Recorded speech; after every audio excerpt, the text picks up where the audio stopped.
What's up YouTube, it's your boy Nash here. Welcome back to the channel and welcome to another episode of WWE's Biggest Issue. Now for this week's episode, with Clash at the Castle now behind us and now that we are moving towards Extreme Rules, the question is, who's next for the Intercontinental Champion Gunther? Can anybody take the Intercontinental title off of the ring general? That is what we are going to find out for this week's episode, because I'm going to be basically just talking to you guys about who is on the current SmackDown roster and who I think should be the one to take the title off of the ring general. Now I am on WWE.com's superstar list here on my laptop. Big shout out, no copyrights as always. And there's actually a pretty good amount of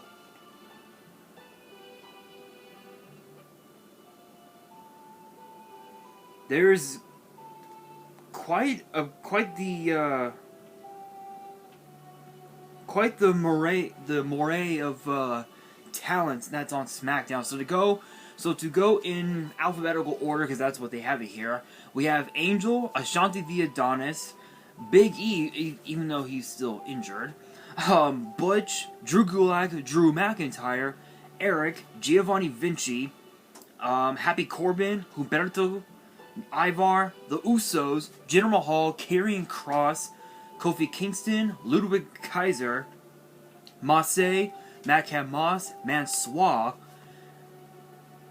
Oh, you guys are probably wondering about that. Yeah, apparently, yeah, Mace and Mansoor decided to align themselves with LA Knight, or I guess now his name being Max Dupree, and Maxine Dupree, as they formed I guess the group known as Maximum Male Models, and their new names are Massey and Mansoor. Something out of a fucking runway. But speaking of Dupree, Max Dupree, who else? I would say Pat McAfee, but he's currently dealing with some college football bullshit. Rick Boogs currently injured, unfortunately. Damn the fucking Usos. Let's see here. Ricochet, Ridge Holland, Roman Reigns, Sami Zayn, Shanky, Sheamus, Shinsuke Nakamura, Top Dollar, and of course Xavier Woods. Now, of course, I do have my list here of the 6 men who I believe should be the ones to take the title off of the ring general. Already, Sheamus wants to be champion. He wants the title. He wants his rematch. But other than Sheamus, right? Who should be the ones to take the title off of him? I've compiled it up to 6. Jinder Mahal, Madcap Moss, Sami Zayn, Xavier Woods, Shinsuke Nakamura, and Butch.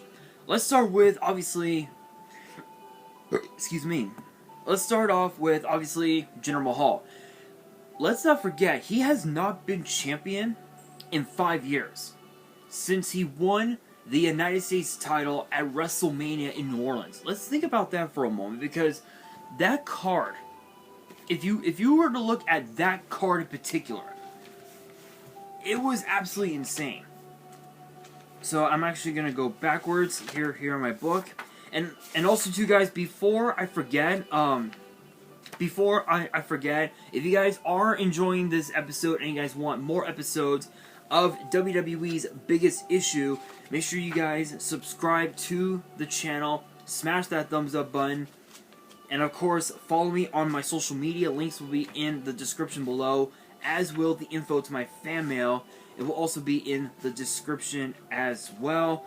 If you guys want more episodes, or pretty much any other of my videos that you guys like, make sure you guys subscribe to the channel. But with that being said, WrestleMania 34 in New Orleans was absolutely insane. You had AJ Styles versus Shinsuke Nakamura for the WWE title. You had Roman Reigns versus Brock Lesnar for the Universal title. Alexa Bliss versus Nia Jax for the Raw Women's title. You had Ronda Rousey and Kurt Angle taking on Triple H and Stephanie McMahon, which was pretty cool. You had The Miz, Seth freaking Rollins, and of course Finn Balor in a triple threat match for the said Intercontinental title. You had Charlotte Flair versus Asuka for the SmackDown Women's title. You had Cedric Alexander versus Mustafa Ali in the finals of the Cruiserweight Championship tournament, because obviously things. Apparently, someone who calls himself a real one got fired for some dumb shit that he did, and now he's not the realest guy in the room. And now we don't know. We don't know how you doing. We don't. We honestly don't. We don't. But that was a bad joke. I know. But still, he ain't. We all know the son of a bitch ain't coming back anyway. So. But yes, Ali Alexander for the Cruiserweight title. We had the first ever WrestleMania Women's Battle Royal, which I believe that was won by Naomi, wasn't it? Yes, it was won by Naomi. And then of course we had the Andre the Giant Memorial Battle Royal, which was won by Woken Matt Hardy. We had the Bar, Sheamus and Cesaro against Braun Strowman and a fucking 10-year-old. I'm still laughing on the inside from that night because my brother and I, who is actually watching this right now, we were here at my house. We were watching this show. We were watching WrestleMania. We were just like, why the hell would Braun Strowman pick a fucking 10-year-old? That's like so stupid. You know, I mean, a high school. You know, I mean, a college student is one thing. You know, maybe a high schooler, but a fucking 10-year-old? Come on, man. Really? Really? Obviously, yes, it was funny, but come on. We had Kevin Owens and Sami Zayn. Moving on, we had Kevin Owens and Sami Zayn taking on Daniel Bryan and Shane McMahon.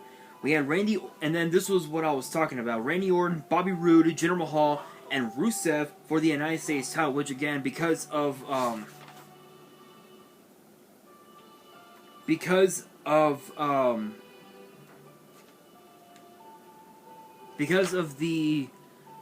the interference of the Singh brothers, or I guess the Bollywood boys, Mahal was able to capture the United States title. We had the Usos, the New Day, and the Bludgeon Brothers, Rip, Luke Harper, rest of the soul, for the SmackDown Tag Team titles. And then of course we had a match that was last minute match: John Cena and The Undertaker.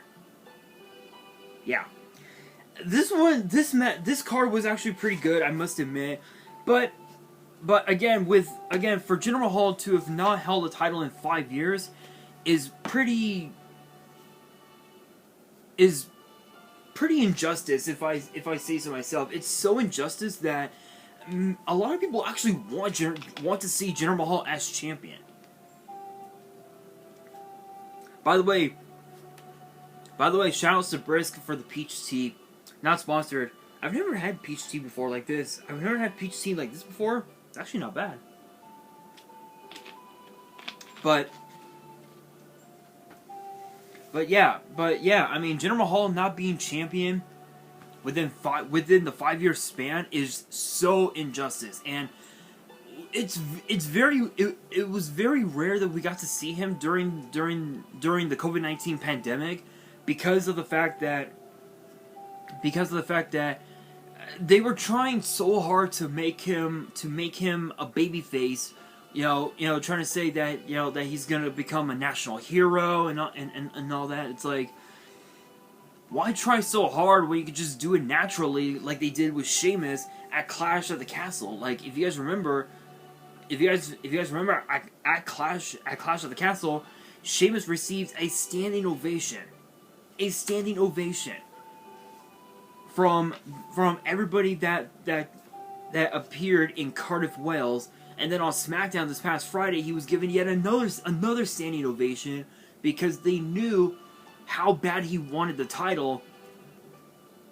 And now I guess the Brawling Brutes have now become babyfaces, which honestly, for Butch or Pete Dunne, it's better off as a babyface anyway.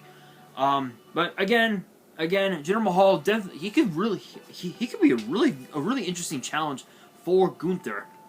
But as far as Madcap Moss goes, the dude is young. He's still got another like decade or so in his system, and I think for him, Gunther could be a really good challenge for him, because if he were to become Intercontinental Champion, it would mean that his time with Happy Corbin, all it was just a stepping stone for Moss to become a champion in WWE. Obviously, we know that Corbin has decided to align himself with JBL, which again, I mean, it's okay, but it's a matter of whether or not he'll become a heel again, whether or not he'll remain a heel, or if he'll become a babyface, which it's a double-edged sword. We don't really know if he will become a heel, if he will remain a heel, or become a babyface. But Madcap Moss, I could really see him as champion. Now, as far as Sami Zayn goes, I know that Roman Reigns has told him to bring him the title, bring the title into the bloodline. And I know that when SmackDown was in Montreal a few weeks ago, Sami Zayn came really close. He came so close from becoming #1 contender, but Sheamus ended up picking up that victory. And I think Sami Zayn could, as much as I don't want to admit it, Sami Zayn, his first run as champion, I mean, it was not too bad, but the problem was that he refused to defend the title during the pandemic, which is bullshit. You're a champion. You're supposed to defend the title no matter what. So he ended up getting stripped of the title, but he claimed to be,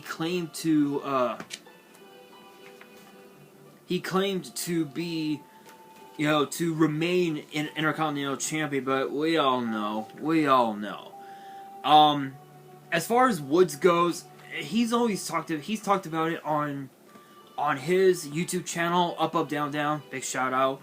He's talked about it. He even talked about it when he wore, his King garb. He mentioned that he wanted to become Intercontinental Champion and learn how to be a great champion, from Kofi, because people forget Kofi Kingston is a multi-time Intercontinental Champion. So I could definitely see Woods becoming champion. Shinsuke Nakamura, he got some beef. He got beef with the title. He got beef with the bloodline. I don't know what the hell he's doing, but Nakamura going to be looking to become a 3-time Intercontinental Champion. I'm all for it. Not much else to say about that. Now, Butch, on the other hand, this is interesting because people forget that at NXT TakeOver New York, I think I have that on my card. Let's see.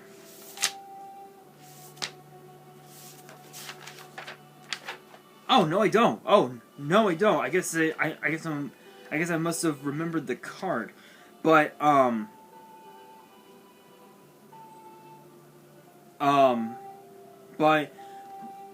But NXT TakeOver New York was a rather interesting night for Butch because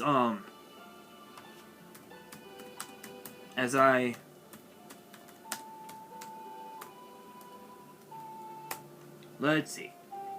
NXT TakeOver New York. Let's go here. So, TakeOver New York was a rather interesting night for NXT because we had a hell of a it was a hell of a card. And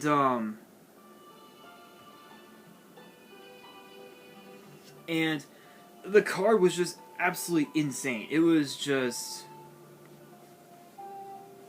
nuts. So the card was as follows: we had the Viking Raiders versus Aleister Black and Ricochet for the NXT Tag Team titles.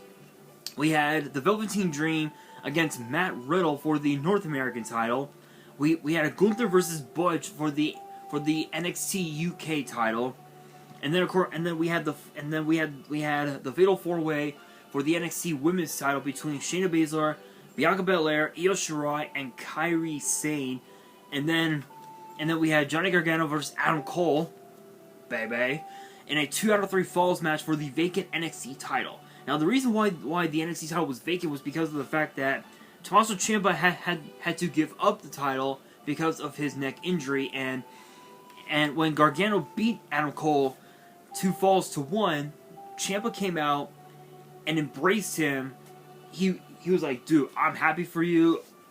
You did great." And it was a pretty good card. It was a pretty good card. All the titles were defended. Each match on this card lasted more than 10 minutes.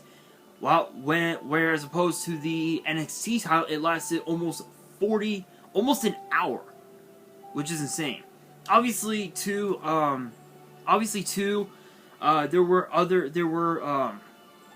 3 other matches that were taped for a future episode of NXT, which were the Street Profits against Imperium. Against Imperium's Giovanni Vinci and of course Ludwig Kaiser, or I guess Fabian Eichner and Marcel Barthel. Jackson Riker against Danny Burch, who both are no longer with WWE, unfortunately. And then of course Candice LeRae and Aaliyah with Vanessa Bourne, who Bourne is also no longer with WWE, unfortunately. But I have to admit, this card was actually really good, and Butch knows Gunther oh too well. He knows Gunther better than anybody in WWE, and the only person that could that has the skill set and the mindset necessary to defeat Gunther is indeed Butch. And I think honestly, Butch could really become a massive threat to Gunther's reign as champion. So as we look at this list, I actually have it here on my phone in my notes. As we look at this list, we have to think of the possibilities of each outcome. So Gunther versus Mahal. Okay, the only person that Mahal has is Shanky. Even though he's like 7 feet, he's like over 300 pounds. That's still not enough that's still not enough to go up against the rest of Imperium in the form of Vinci and Kaiser. So that Mahal's gone. Mahal is out. Now Xavier Woods on the other hand, yes, he does have the intellect necessary to beat Gunther. The problem is that with Big E out of the picture, the only person he has left is Kofi, which it's not going to be enough. So Kofi's out. So that leaves us with 4. We look at Shinsuke Nakamura. Yes, it is true that Nakamura did give Gunther a run for his money. The problem is that the rest of Imperium are going to get involved. So definitely Nakamura is out of the picture. Now, as far as Madcap Moss goes, he's got the speed, he's got the power, he's got the agility. The question is, would it be enough against Gunther? I don't think so. So that now leaves us with 2: Sami Zayn and Butch. Who has what it takes? Honestly, even with Sheamus and Ridge Holland in his corner, Butch would have no chance against Gunther, even though they've been in the ring together, not only at TakeOver New York, but even also on a previous episode of NXT UK right after that, where he challenged for the title, in which case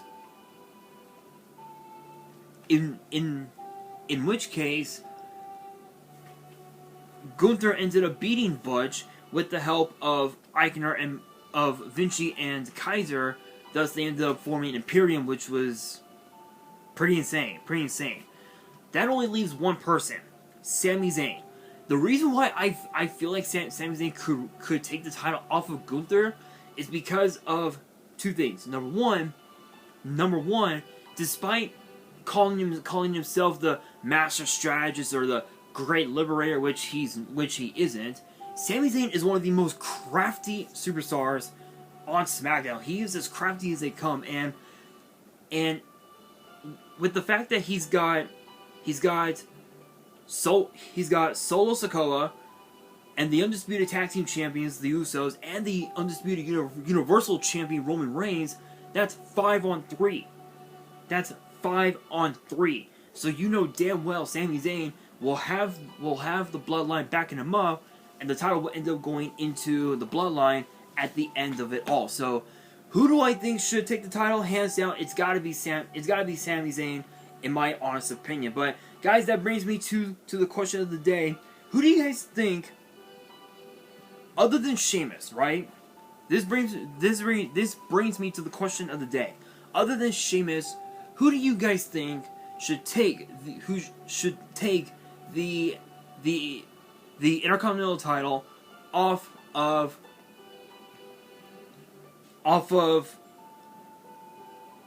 Gunther? Let me know down in the comments below, and that will do it for today's video. Hopefully you guys enjoyed. If you did, make sure you guys smash that thumbs up button. If you guys are new to the channel and you guys want more episodes of WWE's Biggest Issue, which get posted every Monday, make sure you guys subscribe to the channel and turn on the notification bell so you guys do not miss out on any new content that comes your way. And as always, make sure you guys follow me on all my social media. Links will be in the description below, as will the info to my fan mail. It will also be in the description as well. And on that, this is your boy Nash, signing out.